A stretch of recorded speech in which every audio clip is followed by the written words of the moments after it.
and the president's platform of uniting the country, fighting against corruption, and the agenda 4 items. He will no longer be allowed to use the party headquarters to make such statements that are principally for his breakaway faction of the party.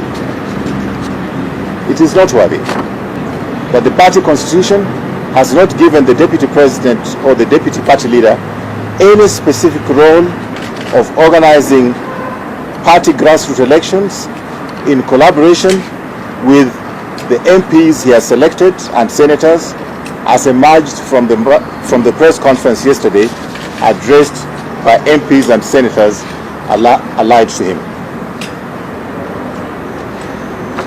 The NMC has recommended to the NEC that the DP ceases to be deputy party leader after he opened the so-called Jubilee Asili offices that is reserved for him and his allies until such a time that this development of Jubilee Asili will be discussed at the NEC. And finally, we are committed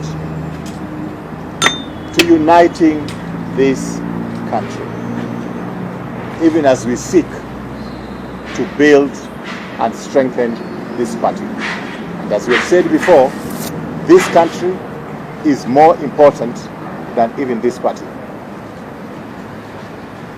We pledge our support and loyalty to President Uhuru Kenyatta until the end of his term. And we will not countenance any attempted power grab as was witnessed yesterday. I'm going to take a couple of questions. That's the end of the statement. Yes, boss. Yes, my name is Kanganjeroge from Radio Citizen. Inamaanisha kwamba sasa naibu wa rais sio chama wa Jubilee ama mmemtoa kama kamati kuu ya chama, ama mnamaanisha nini?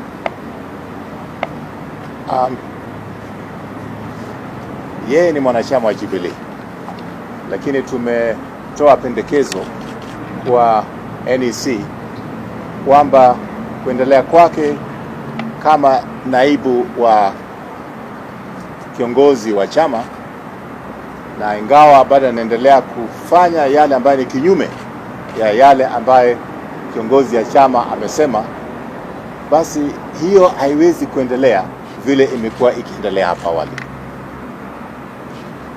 Yes, my name is Kevin Oshira from ABC.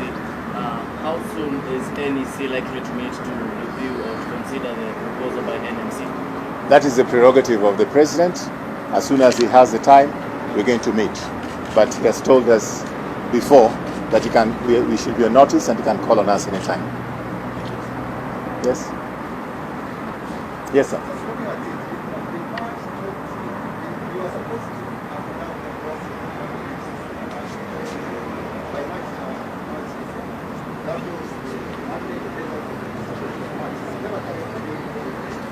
You have to shout a little bit. I can't hear you.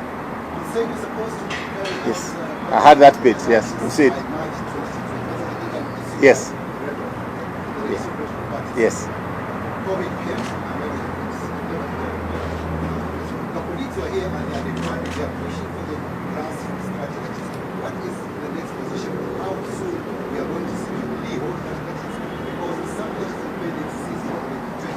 Fine. First of all, let me just assure you that we just need to postpone the elections because of the COVID. The elections have to be carried out according to the law, and there are certain compliance issues that all parties, including Jubilee, has to comply with according to the registrar of political parties. We were given those conditions, and I can tell you that no single political party in the country today have been able to comply with those conditions. Those conditions are in law.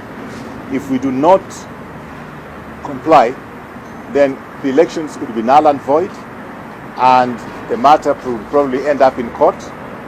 For example, just to give you one of the conditions, the membership of the party has got to be desegregated by ward.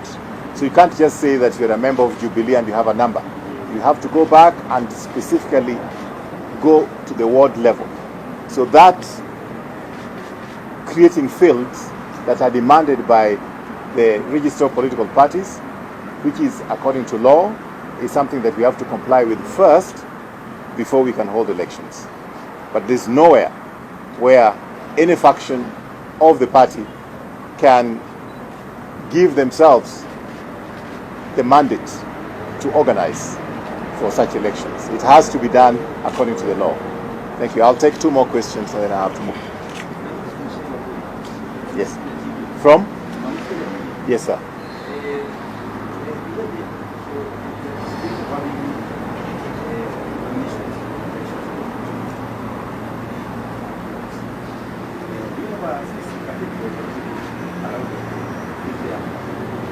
Well, the nominations for the county compositions in each of these specific counties, we have what is called the County Elections Board.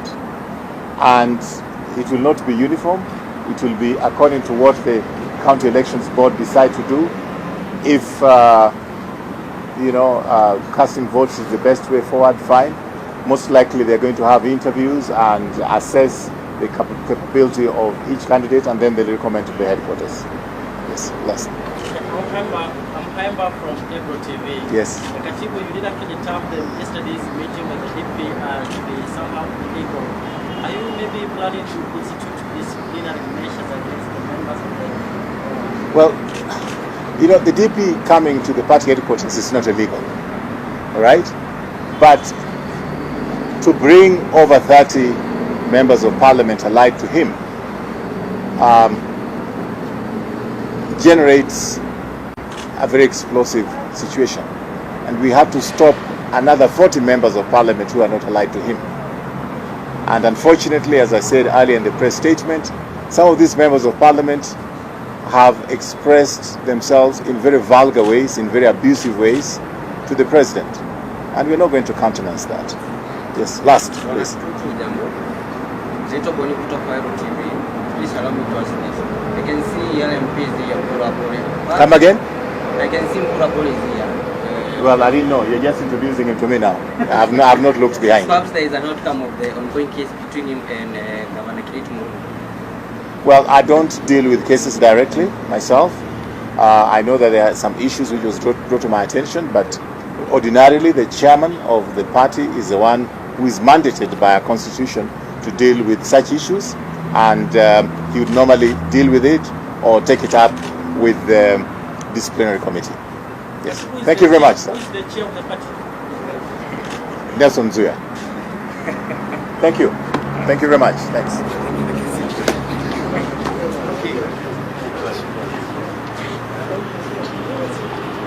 Lakini haimba kuona serious.